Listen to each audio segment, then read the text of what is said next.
Ka ardhur njëri tek Hasan al-Basri rahimullah. Hasan al-Basri ka qenë dietar i madh, njëri i mençur, është rrit në shtëpinë e pejgamberit sallallahu alaihi wasallam. Ai s'e ka pa pejgamberin, ka vdek pejgamberi sallallahu alaihi wasallam, po është rrit në shpinën e Umm Salamës, njërës prej grave të Muhammedit alayhi salatu wasallam. Andaj ka thith nga urësia dhe nga mësimet e Muhammedit sallallahu alaihi wasallam në shtëpinë e tij. Ka ardhur njëri me e pyet këtij të mençur, Hasan al-Basri, i ka thënë kam një vajzë dhe kam shumë kërkesa. Kujt t'ja jap këtë vajzë? Kujt m'ja dhon? Kujt m'ja u përhajr? Ka thënë bënja përhajr atij që ka sjellje të mirë dhe ka frikë Zotin xhallahu ala.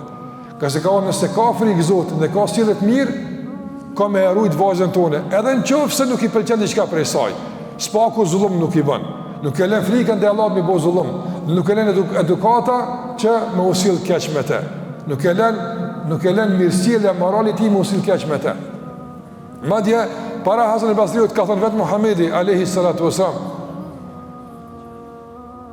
Muhamedi s'm ka thënë men ja'akum tardawna dinahu wa khuluquhu fazawwiju. Nëse vije dikush u atë torkit derën e ju ja pëlqeni ati fen edhe moralin, ja pëlqen mashallah muslimani i mirë, i devotshëm, i sjellshëm, i edukuar, i moralshëm, thotë martojeni, jepeni vajzën. Nëse nuk bëni kështu, do të bëhet çrregullim mes njerëzve. Domthonë nëse standardi dhe kriteri i martesës nuk është i ndërtuar mbi bazën e besimit dhe edukatës së mirësjelljes, po është i ndërtuar mbi bazën e pamjes, paras, pozitës, do të bëhet padyshim çrregullim tok. Padyshim do të bëhet çrregullim familje.